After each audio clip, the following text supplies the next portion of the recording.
안녕하세요 여러분, 서재쌤의 생명과학입니다. 수능 핵심 한방 해결하기. 자, 오늘은 항상성 유지에 관해서 하도록 하겠습니다. 항상성 유지는 수능에서 항상 2문제, 그리고 어떨 때는 3문제까지 나오기도 하죠. 근데 항상성 유지의 주제는 딱 4가지입니다. 첫 번째는 피드백과 기량작용, 두 번째 혈당량 조절, 세 번째 체온 조절, 그리고 네 번째 삼투압 조절. 이렇게 4가지고요. 그리고 삼투압 조절하고 혈당량 조절이 가장 출제 빈도가 높고, 그리고 이 피드백과 기량작용 그리고 체온 조절, 요게 가끔씩 번갈아 가면서 출제되는 그런 경향이라고 여러분들이 보시면 되겠습니다. 2학년 때 내신 수업할 때 많은 것을 공부했지만 여기 한 장에 담겨 있는 내용, 여기가 가장 핵심적인 부분들만 추려낸 것이므로 여러분들이 이것만 확실하게 알고 있으면 거의 대부분의 문제들이 해결된다고 볼 수 있습니다. 먼저 첫 번째, 피드백과 기량작용 한번 볼게요. 음성 피드백은 결과가 원인을 억제하는 조절 방식이죠. 그렇죠?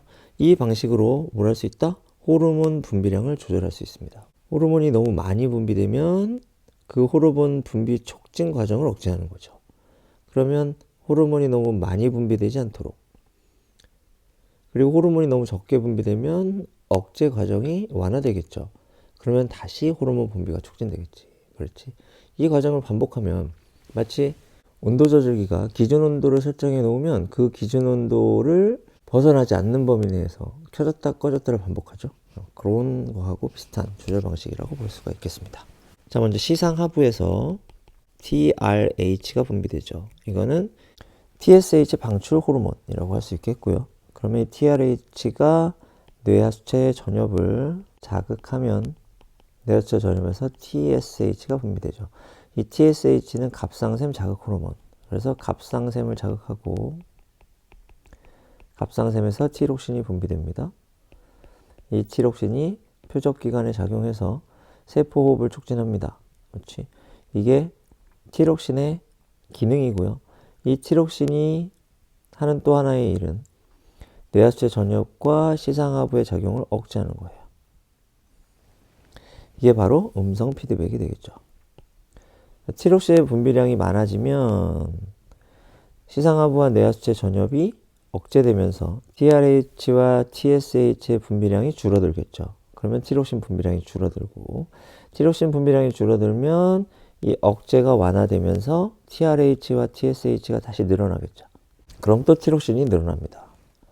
이렇게 결과가 원인을 억제하면서 일정 범위를 벗어나지 않게 하는 것, 이것이 바로 음성 피드백 조절이고, 기량작용은 하나의 대상에 대한 서로 반대되는 작용을 의미해요.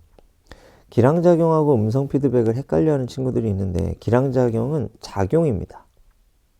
그렇죠? 그 다음에 음성 피드백은 방식이에요. 그래서 기량작용에는 반드시 반대되는 2개의 작용이 존재해야 하는데, 그래서 교감신경과 부교감신경이 반대작용을 하죠. 그리고 인슐린과 글루카곤도 반대작용을 합니다. 인슐린과 글루카곤의 작용은 뭐니?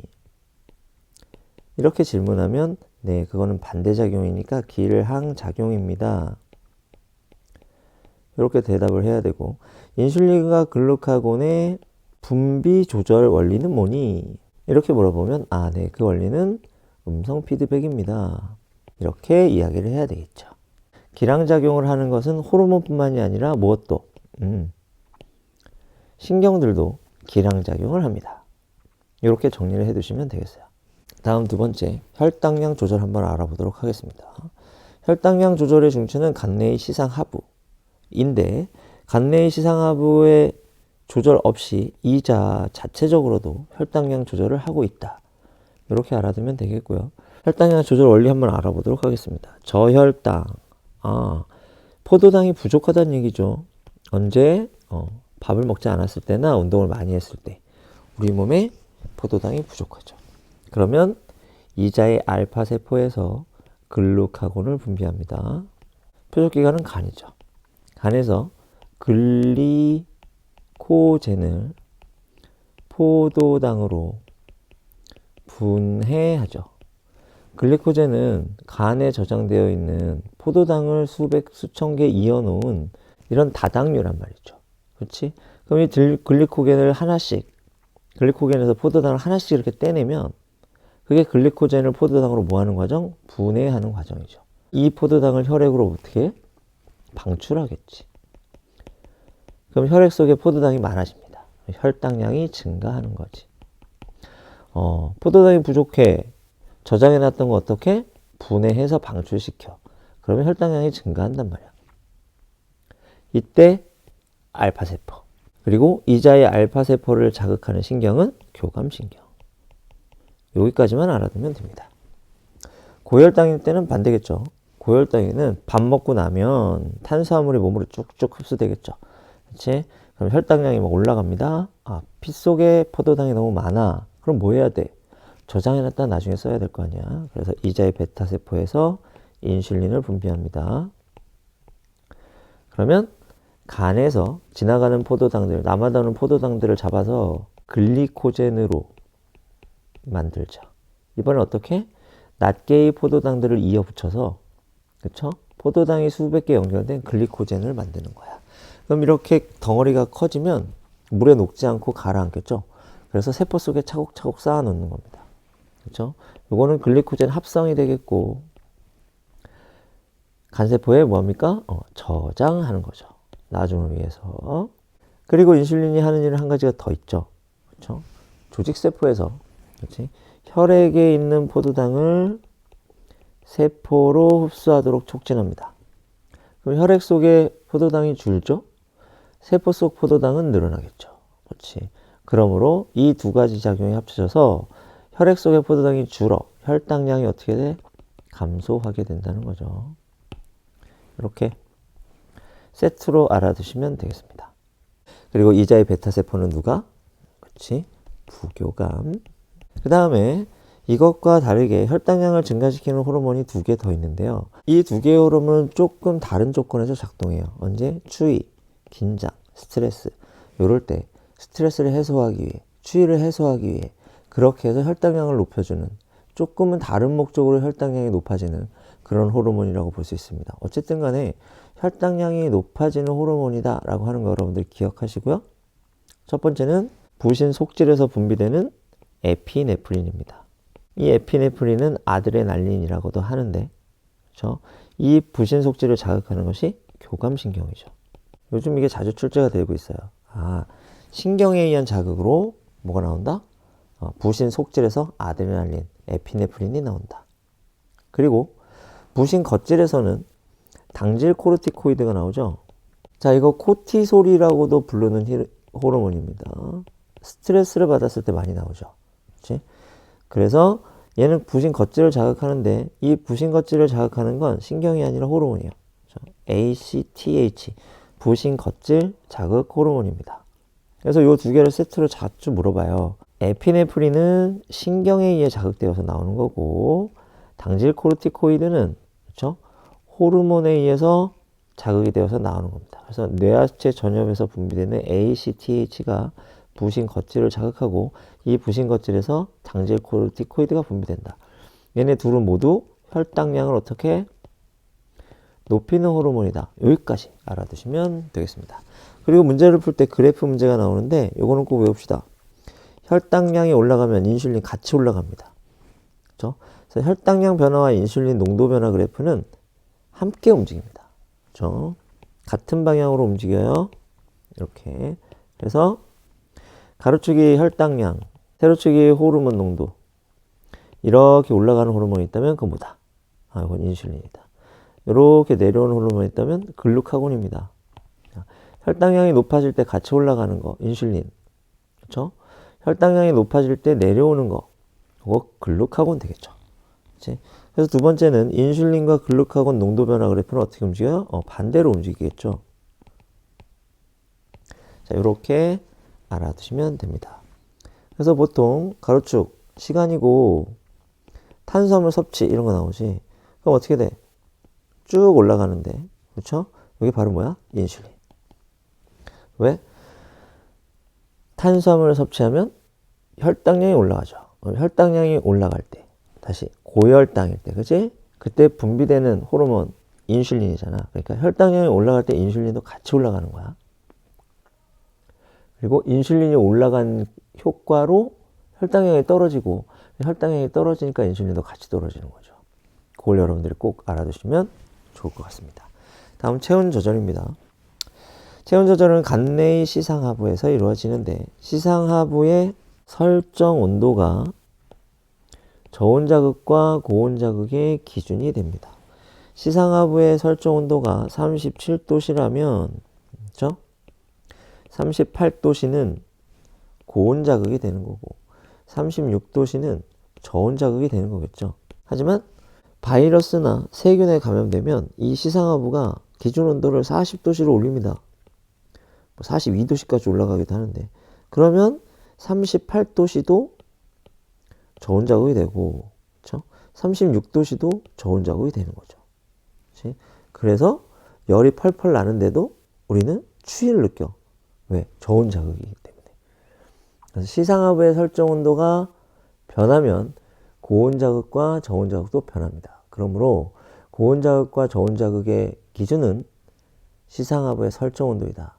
시상하부의 설정 온도와 체온을 비교했을 때 어느 것이 높으냐 그거에 의해서 고온 자극과 저온 자극이 결정된다. 요거 알아두시고요. 그럼 저온 자극일 때 어떻습니까? 아, 저온 자극 춥다 이거지. 그럼 열 발생량 늘려야겠죠? 그럼 물질돼서 어떻습니까? 촉진하고요. 뭘로? 티록신으로. 그래서 티록신의 분비가 촉진됩니다. 그 다음에 몸 떨림, 골격근의 수축이 일어나죠. 그렇지? 이건 무슨 신경? 체성신경에서 하는 일이다. 이렇게 됩니다. 그래서 이 두 가지는 열 발생량을 증가시키기 위해서 하는 일이지. 다음, 열 발산량은 어떻게 됩니까? 감소합니다. 그렇죠? 피부 근처 혈관 수축시켜요. 교감신경이 작용해서요.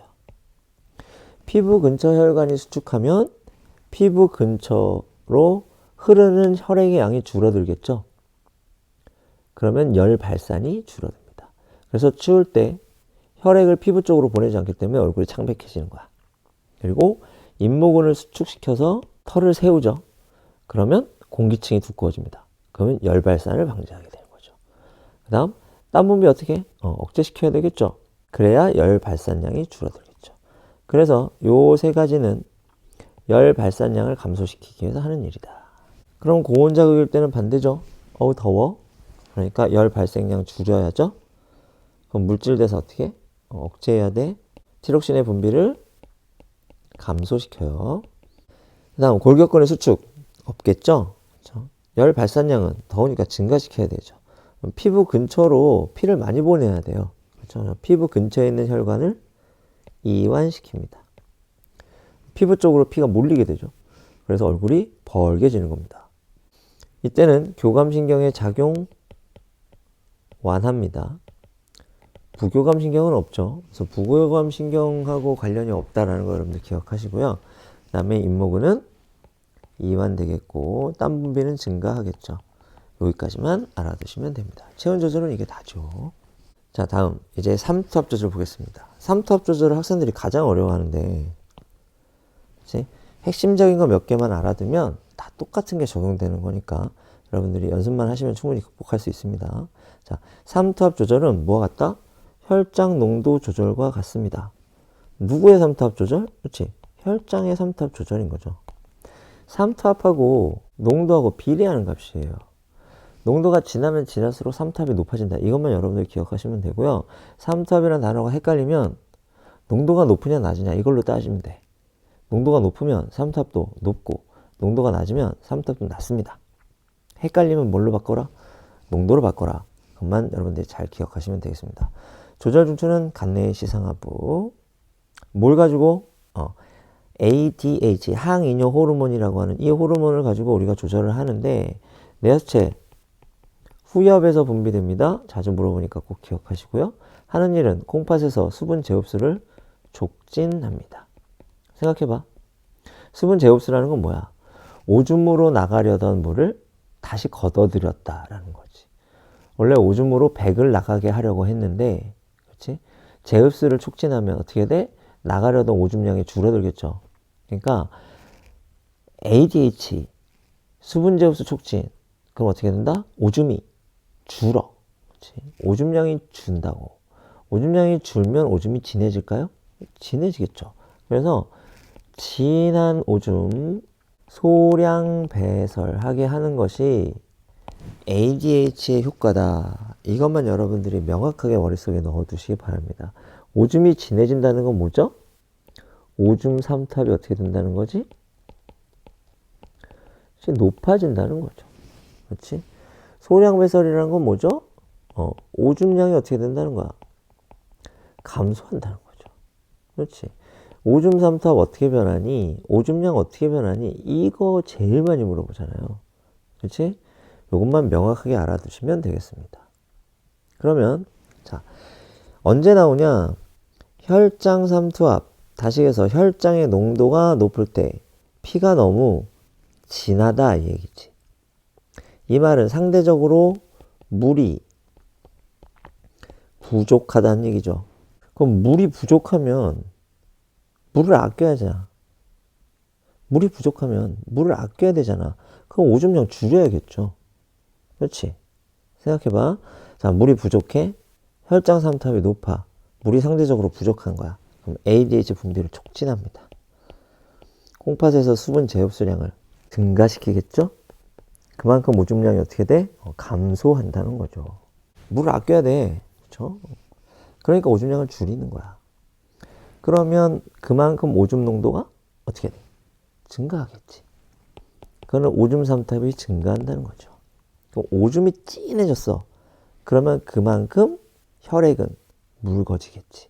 그래서 혈장 삼투압이 어떻게 돼? 내려가게 되는 겁니다. 자, 지금 혈장 삼투압이 어때? 높잖아. 그래서 이런 일들을 한 거야. 그 결과 혈장 삼투압이 낮아진 거죠. 이렇게 해서 혈액의 삼투압을 조절하게 된 겁니다.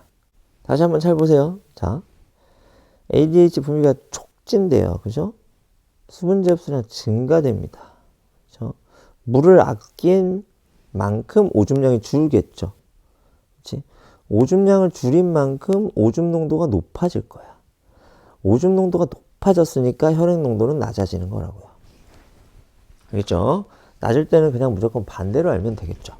그렇지? 낮을 때는 ADH 분비 억제, 제흡수량 감소, 오줌량 증가, 오줌 삼투압 감소. 그럼 혈장 삼투압이 어떻게 됩니까? 올라갑니다. 그렇죠? 혈장 삼투압이 증가. 자, 이 낮을 때라는 건 뭐죠? 상대적으로 물이 남아 돈다는 얘기지. 혈장 농도가 낮아. 그럼 어떻게 돼? 물을 많이 버려야겠지. 그래야 혈장 농도가 올라갈 거 아니에요. 그래서 오줌량을 증가시키기 위해서 ADH의 분비를 억제하는 겁니다. 그래서 여러분들 결과적으로 기준만 확실하게 잡으면 됩니다. 그렇죠? ADH, 수분 제흡수 촉진, 진한 오줌 소량 배설. 요것만 명확하게 알아두시기 바랍니다. 그래서 꼭 외우기 ADH 증가하면 진한 오줌 소량 배설이고요. ADH 감소하면 묽은 오줌 다량 배설이 되겠습니다. 그 다음 이 ADH의 분비를 변화시키는 조건이 또 하나가 있는데 그게 뭐냐면 혈액량입니다. 그래서 가로축이 혈액량인 경우가 있어요. 혈액량이 많아지면 물이 많아진다는 거지. 물이 많으면 물을 많이 버려야겠죠. 물을 많이 버리려면 ADH 농도가 낮아져야 되지. 그래서 혈액량이 많아지면 ADH의 농도가 낮아집니다. 반대로 혈장 삼투압이 가로축이면 혈장 삼투압이 높아질수록 ADH 분비가 촉진되잖아요. 그렇지? 그래서 이 두 가지 그래프를 묻는 경우가 많습니다. 그렇지? 그래서 가로축을 기역 니은으로 놓고 이게 혈장 삼투압이냐 혈액량이냐 이렇게 묻기도 하고. 그래서 이 3번도 꼭 외우시기 바랍니다. 혈액량이 많다는 건 혈압이 높다는 얘기죠. 그렇지? 물이 많다는 얘기야. 물을 많이 버려야 돼. 그러니까 ADH 분비량을 어떻게 해야 되죠? 감소시켜야 합니다. 그럼 오줌량을 증가시키는 거죠. 그래서 우리 몸속의 혈액량을 줄이는 거야. 이것이 바로 혈액량에 따른 ADH 분비량의 변화가 되겠습니다. 자, 그러면 문제 한번 풀어보도록 하겠습니다. 먼저 작년 6월 평가원 문제. A와 B는 티록신과 항이뇨 호르몬을 순서 없이 나타낸 거라고 합니다. A는 갑상샘에서 나오니까 티록신이고 B는 뇌하수체 후엽에서 나오니까 항이뇨 호르몬이겠죠. 갑상샘 자극 호르몬은 어디서 나오죠? 뇌하수체 전엽에서 나옵니다. A는 티록신이다. 맞는 말. B는 콩팥에서 물의 재흡수를 촉진한다. 역시 맞는 말. 디귿. 기억은 뇌하수체 전엽이다. 역시 맞는 말. 그렇게 해서 정답 5번이 되겠습니다. 다음 6월 16번. 그림과는 정상인이 탄수화물을 섭취하는 시간에 따른 혈중 호르몬 기억과 니은의 농도를 나는 이자의 세포 X와 Y에서 분비되는 기억과 니은을 나타낸 것이다. 기억과 니은은 글루카곤 아니면 인슐린, X와 Y는 알파세포 아니면 베타세포 이렇게 나타낸 거라고 합니다. 탄수화물 섭취하자 쭉 올라갔네요. 기억, 인슐린. 혈당량 올라가니까 따라 올라갔죠? 그래서 인슐린. 니은은 반대죠? 그러니까 얘네들은 글루카곤 이렇게 될 것이고 호르몬 기억이 인슐린인데 그렇다면 세포 X는 베타세포겠죠? 호르몬 니은이 글루카곤이니까 세포 Y는 알파세포일 겁니다. 보기 한번 볼까요? 기억과 니은은 혈중 포도당 농도 조절에 기항적으로 작용한다. 맞죠? 니은은 간에서 포도당이 글리코젠으로 전환되는 과정을 촉진한다. 글루카곤은 글리코젠이 포도당으로 전환되는 과정을 촉진하죠. 그래서 니은 틀렸고요. 디귿. X는 알파세포이다. X는 베타세포입니다. 그래서 정답은 1번 되겠네요. 자, 다음 9월 모평 한번 보도록 하겠습니다. 그림은 어떤 동물종에서 기억을 제거된 개체. 얘는 기억을 제거한 개체군요. 그 다음에 개체2는 정상 개체입니다. 자극 A를 줬어요. 측정한 단위 시간당 오줌 생성량입니다. 기억은 뇌하수체 전엽과 뇌하수체 후엽 중 하나고 A는 기억에서 호르몬 X의 분비를 촉진합니다. 이렇게 얘기했는데 정상은 자극을 받으니까 오줌 생성량이 쭉 떨어졌죠. 이렇게. 근데 기억을 제거한 사람은 어떻게 됐어? 오줌 생성량이 떨어지지 않았어요. 오줌이 줄지 않았어. 그러면 이거는 오줌량과 관련이 있으니까 뇌하수체 후엽이고, 그렇죠? A는 뇌하수체 후엽에서 호르몬 X의 분비를 촉진한다 라고 했으니까 호르몬 X는 아마 ADH가 되겠죠. 보기 한번 볼까요? 기억은 뇌하수체 후엽이다. 맞고요. T1일 때 콩팥에서의 단위 시간당 수분 재흡수량은 1에서가 많다라고 했습니다. T1일 때 1에서가 오줌량이 많죠. 그러면 수분 재흡수량은 적겠죠. 그러니까 이건 적다가 돼야 되는데 그래서 디귿이 틀린 말 되겠고요. 다음 디귿. T1일 때 1에게 항이뇨 호르몬을 주사하면 생성되는 오줌의 삼탑이 감소한다. 항이뇨 호르몬을 주사하면 오줌량이 줄겠죠? 그럼 오줌 농도는 진해질 거 아니야? 진한 오줌 소량 배설이니까. 그러면 진해지면 삼탑이 뭐 하는 거지? 증가하는 거잖아요. 그러니까 디귿 틀린 말 됩니다. 정답은 1번. 기억이 되는 거죠. 다음 9월 모평 7번 문제 한번 보도록 하겠습니다. 티록신은 음성 피드백으로 기억에서의 TSH 분비를 조절한다. 그럼 기억은 TSH가 분비되는 곳 뇌하수체 전엽이 될 것이고 체온 조절 중추에 그럼 요거는 간내의 시상하부겠죠? A를 주면 피부 근처 혈관이 수축된다.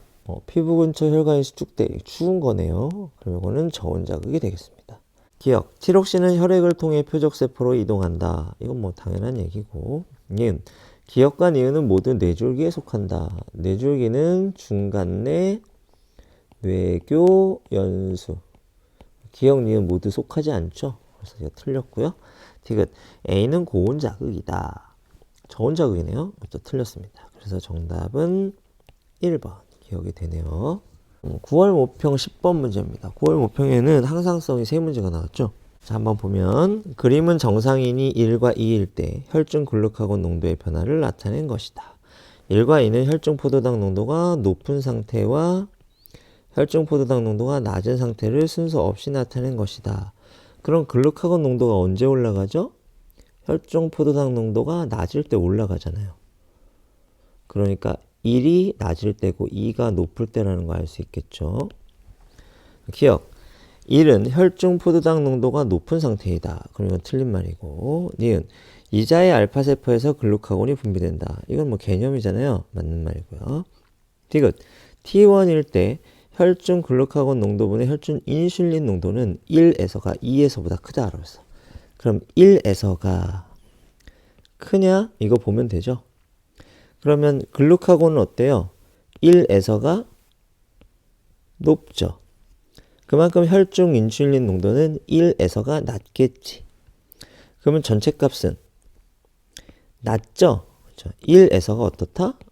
낮다. 이때 보통 비교 기준만, 그렇죠? 비교 대상은 무시하고 비교 기준만 따지는 것이 덜 헷갈리는 길입니다. 그래서 디귿이 틀린 말 되니까 2번이 정답이 되죠. 자, 이제 수능 문제 한번 보도록 하겠습니다. 수능 8번. 그림은 사람 1과 2에서 전체 혈액량의 변화에 따른 혈중 항이뇨 호르몬 농도를 나타낸 것이다. 그렇죠? 가로축이 혈액량이죠? 혈액량이 많아지니까 항이뇨 호르몬이 줄어들죠. 1과 2는 ADH가 정상적으로 분비되는 사람과 ADH가 과다하게 분비되는 사람을 순서 없이 나타내는 것이다. 자, 세로축이 ADH 농도니까 ADH 농도가 과다하게 분비되는 사람은 그래프가 위에 있을 거 아니야. 그럼 똑같은 조건일 때 2번 그래프가 항상 위에 있죠. 그러니까 2번이 과다하게 분비되는 사람이고 1번이 정상적으로 분비되는 사람이겠지. 보기 볼게요. ADH는 혈액을 통해 표적세포로 이동한다. 이거 당연한 얘기. 니은. 로마자 2는 ADH가 정상적으로 분비되는 사람이다. 아니죠. 과다한 사람이죠. 디귿. 1에서 단위 시간당 오줌 생성량은 V1일 때가 V2일 때보다 많다. 뭐만 보라고? V1일 때가 많은지만 확인하면 되겠죠. 그렇지? 그러면 V1일 때가 ADH 농도가 더 높지. V2일 때보다. V2일 때 ADH 농도고 V1일 때 ADH 농도잖아요. 그러니까 ADH 농도는 더 높잖아. 그렇지? 그러면 ADH 농도가 높아지면 오줌 생성량은 줄어들죠. 그럼 많다가 아니고 뭐가 돼야 돼? 적다가 돼야 되잖아요. 디귿 틀립니다. 그래서 정답은 1번이 되죠. 자, 이제 마지막 수능 10번 문제 되겠습니다. 그린 가와 나는 정상인 1과 2에서 기억과 니은의 변화를 각각 나타낸 것이다. T1일 때 1과 2 중 한 사람에게만 인슐린을 투여하였습니다. 기억과 니은은 각각 혈중 글루카곤 농도, 혈중 포도당 농도 되겠네요. 그러면 T1일 때 인슐린을 투여했다는 거지. 그렇지. 그럼 인슐린을 투여하면 포도당 농도 어떻게 돼야 될까? 떨어져야 되겠죠? 그래서 여기에 인슐린을 투여했을 때 떨어지는 거, 이게 바로 뭐죠? 혈당량이 되겠고. 그렇지? 그러면 나 그래프를 보면 혈당량이 떨어지니까 잠시 뒤에 뭐가 올라갔어? 투 그래프가 올라갔네요. 그럼 이건 뭐가 올라간 거지? 그렇죠? 글루카곤이 올라간 거죠. 혈당량이 떨어졌잖아. 인슐린 농도도 떨어지겠지. 그러니까 글루카곤 농도가 올라가잖아요. 그렇지? 그래서 기억은 혈당량, 니은은 글루카곤 농도가 되겠습니다. 보기 볼까요? 인슐린은 세포로의 포도당 흡수를 촉진한다. 개념 문제죠? 맞는 말이고. 니은은 혈중 포도당 농도이다? 아니죠. 그렇죠? 인슐린을 넣어줬을 때 떨어지는 게 포도당 농도죠. 다음 디귿. 2의 혈중 글루카곤 농도분의 1의 혈중 글루카곤 농도는 T2일 때가 T1일 때보다 크다라고 했어요. 그러면 역시 T2일 때가 큰지 작은지 봐야 되겠죠. 자, 2의 혈중 글루카곤 농도는 T2일 때가 T1일 때보다 크죠. 그러니까 분모는 크네요. 그 다음에 1의 글루카곤 농도는 T2일 때나 T1일 때나 같네요. 그럼 분모는 커지고 분자는 그대로. 그럼 전체 값은 작아지겠죠? 그럼 크다가 아니고 뭐가 돼야 돼? 작다가 돼야 돼. 그럼 디귿도 틀린 말. 그래서 정답은 1번 기억이 되겠습니다.